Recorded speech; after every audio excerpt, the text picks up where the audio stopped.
If you've decided that you'd like to set up e-commerce on your website, allowing people to purchase products right directly from your site, you'll have to set up a page in the system and a specific page type called a product catalog page. Now, the product catalog page allows you to quickly generate a rich product catalog online. You can control graphic and text orientation, pricing, special pricing, and a lot more.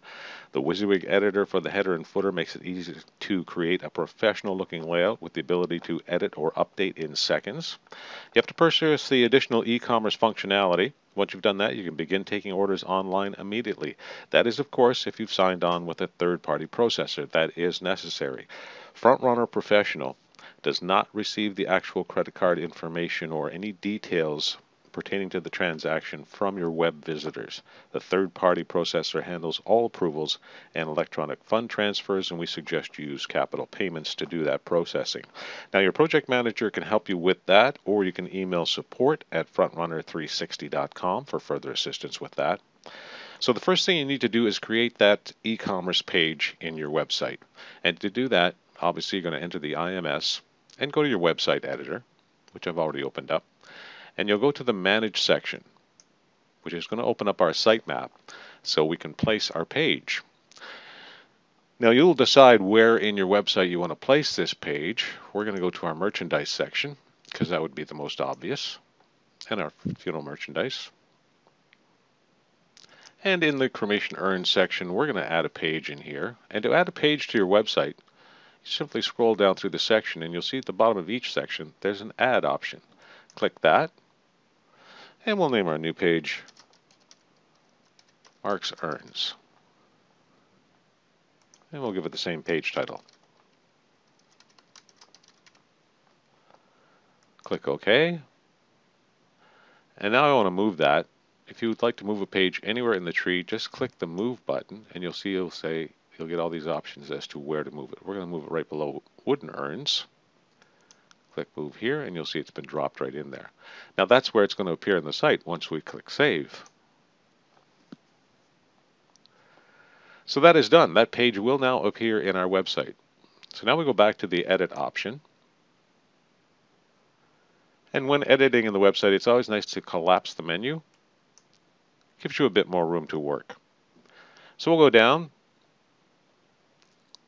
Montroy Difference was the section we were in. Over to our funeral merchandise. Go to cremation urns.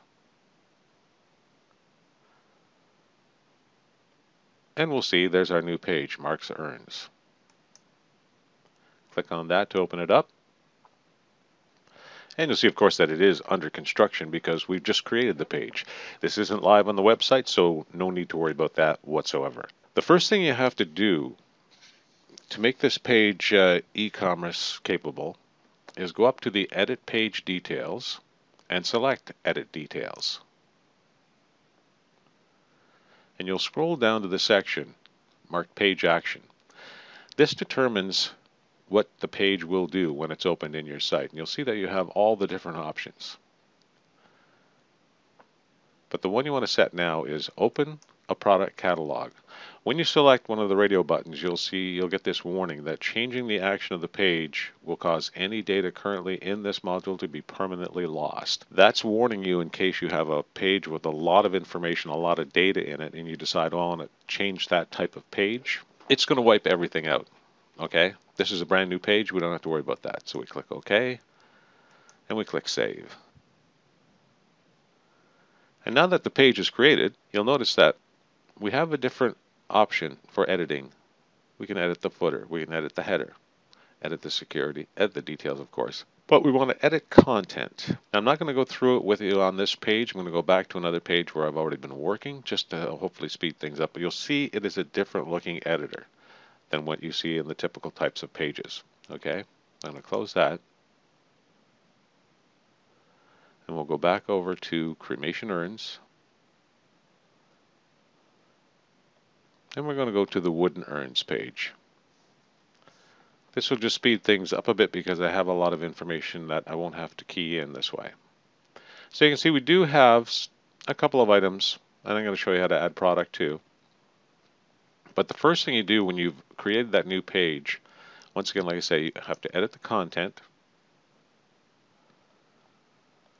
You see our items are in there. But when you've first started this page, the first thing you want to do is go to Edit Settings right here. Now you'll see you do have the option for setting the font and the size and any sort of effect you want on the fonts. It's going to appear for the listings on this page. Main thing to look for is right here, the shopping basket. You'll see it's already set to allow purchases. When you first start a page, it's going to be disabled. You have to come in here and set it to allow purchases. I have the email settings to use global settings. I've got that checked, and I'll explain this in just a few moments. And surcharge for product on this page, we've put $10. Whether you want to have a surcharge for products on the page is up to you, but it's a way to generate a little extra revenue, but you'll know your location and your people better than we, so that'll be up to you. When you've set this, set it to allow purchases, decide on your email settings, and make sure that you save it. So now your page is allowed to do transactions, but there's a bit more to do. We have to go into the global shopping basket and edit that now. So we've edited the settings, allowed purchases to be made. Now we're going to edit the global shopping basket. Very important items that need to be filled in here. Obviously, the mode is going to be by credit card alone because you can't take cash on internet transactions. You set your currency, either US or Canadian. You put in your merchant provider from the drop down, Authorize.net. Authorize.net will have given you a merchant account ID and a merchant password transaction key. This is where you copy and paste those, okay? What they have sent you, they go in here. As I mentioned in the former settings about the email addresses, we set it to use the global settings, which means they're coming from here. And there are 3 fields for email addresses that you see. So let me try and explain this to you. The public email address is the email address that's given to the customer should they need to contact you about the sale. They do not get this until after they have made the transaction and the transaction is completed. That's the only time they get your contact email address. The shipping email address. When a visitor completes the transaction, an email is going to be sent to the address or addresses listed in this field. The email is going to contain all the information pertaining to the sale. You can enter as many email addresses as you'd like in here. Just separate each one with a comma in case you have, numerous people in the shipping department. The fulfillment confirmation email address. If you have multiple people receiving the shipping email, it may become unclear who's actually fulfilling the order. So this email will contain a link that lets the shipping department notify you and everyone else that they have fulfilled the order. So to basically get the order, process it, and then click that link on that email. That would inform everybody that this order has been fulfilled. So there's a whole track here that you can see who did what, where, and when, and that the order has been processed and fulfilled. So that's what those email addresses are for. If you ever get a little confused and say, I can't remember what this is, just click on that question mark and you'll get a pop-up and it'll explain it all for you right there. You'll see that throughout the system. Next, you'll see the request purchase order number. We have that disabled. Taxes. Enabled the taxes. That taxes have to be charged on these purchases. If you have specific U.S. tax, you put your percentage of the tax in here. The shipping section, you may offer same day, 3 to 5 day ground, 2 to 4 week postal, what have you, whatever you offer, you'll have to set up what these charges are going to be.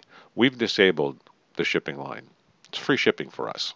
But if you do have shipping and you're going to offer these different options to the visitor to your site, you'll fill in the shipping charges for 24-hour, for 3 to 5 day. So that's what that setup is for. Right now we have it disabled. And this is just for flower ordering options. If it's just going to be a flower page, then you would have that set up and check those. Once you've filled all this in and you're happy with it, you would click Save. And now you're ready to start adding product to your page so you can actually begin getting some sales.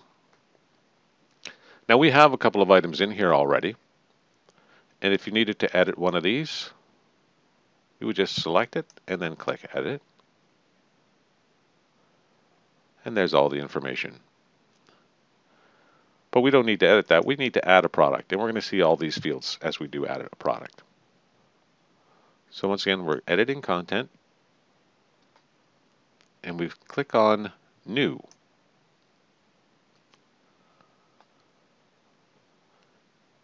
Now, first of all, your first field is the product status. Is it visible or is it hidden?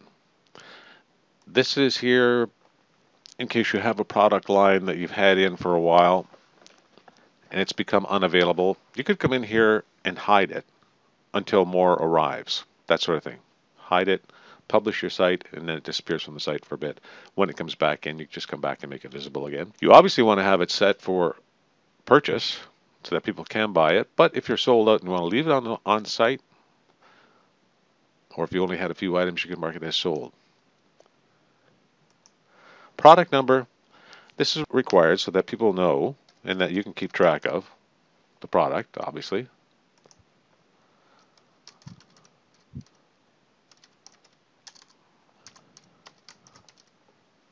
You put in the product name. Manufacturer isn't required. You can put it in there if you like, if it's a brand name that you want people to know about. Otherwise, it's not required. 3 prices that are available here. Our price. You can put in the manufacturer's suggested retail price. And you may have a special price on. You can put that in too, and that would show on that. Say our regular price is $6.59. It's on sale for $500 this week. If you're having a special price, you might want to put a little note in as to why there's a special price. That will also show. And when you have a selection option as to how many items can be picked, you can have a text box that people enter, or you can have a drop down that's going to select. We're going to leave it with drop down right now. If you have a surcharge for each unit, or a percentage of the total, you would put it in here. If it's a $10 surcharge, put in $10. If it's a percentage, just put in 10, and the system will know to add that in. For specific items, you may be allowing, I don't know if you would put a casket online for sale, but if you do, probably only going to sell one at a time. Generally, these items that you're going to be selling on your website, you're going to allow people to buy more than one, and that's what this is. Enable adding many to the shopping basket, so they may pick 5 of one items. For an earn, they're probably going to pick 1, but we'll still allow them to add more than 1. You can see that you do have the option they can only put 1 in, or don't allow adding to shopping basket, but we'll allow them to add as many items as they like. And there's no shipping on this. This is where you would enter the information on the shipping, as I mentioned, whether it was 24-hour, 3 to 5 days, 2 to 4 weeks. You would put in the cost, the methods, and such that people would pick. We're having no shipping charges in ours right now. You can set up as to whether you want the picture on the left and the description of the item on the right. Sometimes you stagger them, sometimes you keep them all the same, but this is where you would make your decision as to where the picture is going to go. The position ranking. If you have 15 items on the page and you want to put them in a specific order, this is where you put their ranking. So this is our third item we're putting in, so we're going to put it in the 3rd position. It would default to that, but we're going to put it there anyway. Now the description, this is a short description that people are going to see when they first see the item.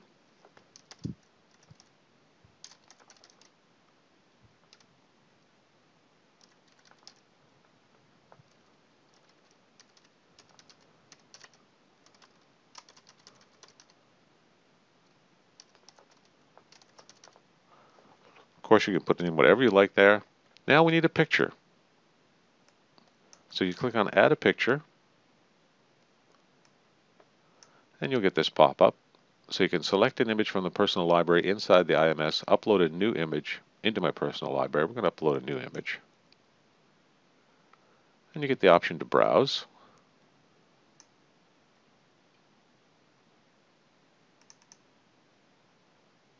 You find your item, you select it, click Next, and you'll see that the picture has been uploaded. Caption under the item.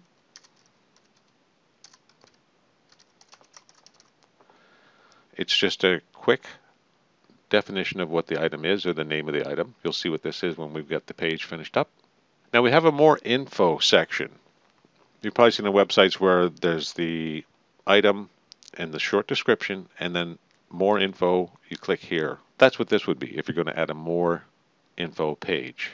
So you would set that up much the same as the other. You'd put in your long description of what the item is here if you want to get into very, very detailed. You can add an extra picture for the long description section as well. Now we have our system set for the product-specific taxes, and we've got it set to use the default Canadian US taxes. You do have a few options there. And you could add specific extra taxes, either by dollar value or by percentage. So we have all that set. We select Save, and there you see the new item that we have added. Close that, and we'll see what our page looks like. So there you have, we're in our wood and urn section. There were our first two items that were already there. And there's the mahogany urn that we've just added. So there was the title of it, our short description, the product numbers in there, manufacturer's suggested retail price, our price, and that was the short description label. So you see how easy it is to add product. We position it on the left, description right. We've staggered our items up through this page. You may want to keep them all in line. So now that we've set up our page and we've added product, what you have to do is test the page to make sure that you actually can do a transaction and visitors to your site can do a transaction. We suggest you create an item that is worth, or valued rather, at a penny or so, and then go through the transaction. Once it confirms that the transaction has been completed, you can go into your account and delete that transaction and not be charged for it. So we'll go over to our site, and I've already got it set up on the Wooden Urns page, as you can see here. And we're just going to add an item to our order.